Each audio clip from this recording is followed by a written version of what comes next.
நான் வளர்த்த குழந்தைங்களில் நிறைய பேர் வந்து என் கண்ணு முன்னாடியே வளர்ந்து நிற்கும் போது என் சொந்த குழந்தைங்களை வளர்த்து எடுத்த ஒரு ஃபீல் தான் எனக்கு எப்பவும் வரும்.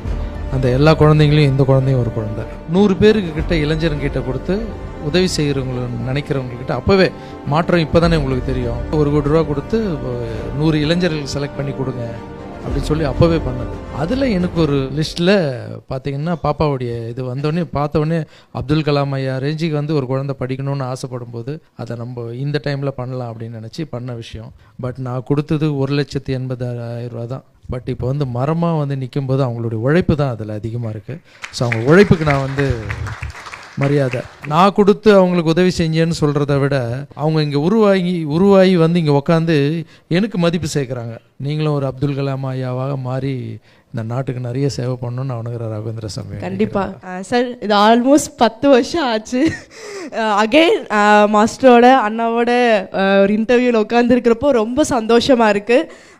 சார், எனக்கு ஒரு சரியான நேரத்தில் நான் சொன்ன மாதிரி specialised technician of aircraft maintenance engineering படிக்க எனக்கு யுக்ரைனில் சான்ஸ் கிடச்சிது. என்னுடைய ஃபேமிலி அம்மா அப்பா 2 பேருமே தினக்கூலி வேலைக்கு போயிட்டு இருந்தாங்க. எனக்கு விண்வெளி வீரர் ஆகணும்னு ஒரு பெரிய கனவு. அப்போ இந்த ஆப்பர்ச்சுனிட்டி கிடைச்சப்போ ரொம்ப பொருளாதார ரீதியாக கஷ்டப்பட்டு எங்கே உதவிக்கு நமக்கு கிடைக்கும் அப்படின்னு அலைஞ்சிட்டு இருந்தோம். அப்போ தான் அண்ணா வந்து அறம் செய்ய விரும்ப அப்படின்ற ஒரு திட்டத்தை ஆரம்பிச்சிருந்தாங்க. என்னுடைய ஃபைல் போயிடுச்சுன்னு தெரிஞ்சவொடனே டேரெக்டாக என்னுடைய ஃபைல் வாங்கி என்னோடய கேஸ் பற்றி ரிசர்ச் பண்ணி இது வந்து ஜென்யூனானது அப்படின்னு தெரிஞ்சதுக்கப்புறம் டேரெக்டாக என்னை இன்வைட் பண்ணி ஒரு இன்டர்வியூ எடுத்து எனக்கு அந்த உதவியை கையில் தந்தாங்க. உண்மையில அந்த உதவியை நான் மறக்கவே மாட்டேங்கன்னா ரொம்ப நன்றி. அந்த உதவி வீண் போகலை. நான் அதில் சொன்ன மாதிரியே 92.5% கம்ப்ளீட் பண்ணி தென் ஃபைனல் இயர் நான் பண்ணிட்டு இருக்கிறப்ப ஒரு விண்வெளி வீரர் ஆகணும்னா எஜுகேஷனல் குவாலிஃபிகேஷனை தாண்டி நிறைய ட்ரைனிங்ஸ் எடுக்கணும். சென்ட்ரிஃபியூஜ் ட்ரைனிங், ஹைப்போபாரிக் சேம்பர் அப்படின்னு இன்டென்ஸான ராக்கெட் பயணம் பண்ணுறதுக்கான ட்ரைனிங் எடுக்கணும். ஸோ இதெல்லாம் எடுக்க முதல் முறை போலந்தோடைய military institute of aviation medicine வந்து ஓப்பன் பண்ணாங்க. அதில் இந்தியாவிலேருந்தும் சரி உலகளவுலையும் அதில் எடுத்த சோயூஸ் MS அப்படின்ற ரஷ்யாவோட ராக்கெட்டோடைய ஆக்சலரேஷன் ஸ்பீட் எடுத்த ஒரே கேண்டிடேட் நான் தான். அதை சக்ஸஸ்ஃபுல்லாக அங்கே கம்ப்ளீட் பண்ணேன். அது முடிச்சுட்டு 10 விதமான விண்வெளி வீரர் ஆகிறதுக்கான பயிற்சி அங்கே முடிச்சுட்டு 11வது பயிற்சி ஒரு பைலட்டாக நம்ம இருக்கணும். ஸோ பைலட் ட்ரைனிங்கை இப்போ சவுத் ஆஃப்ரிக்கா போய் அங்கே ஜோஹனஸ்பர்கில் சக்ஸஸ்ஃபுல்லாக கம்ப்ளீட் பண்ணி நான் ரிட்டர்ன் வந்திருக்கிறேன். இதெல்லாம் ஒரு 9 வருடத்துக்கு முன்பாக ஆரம்பித்த ஒரு பயணம்.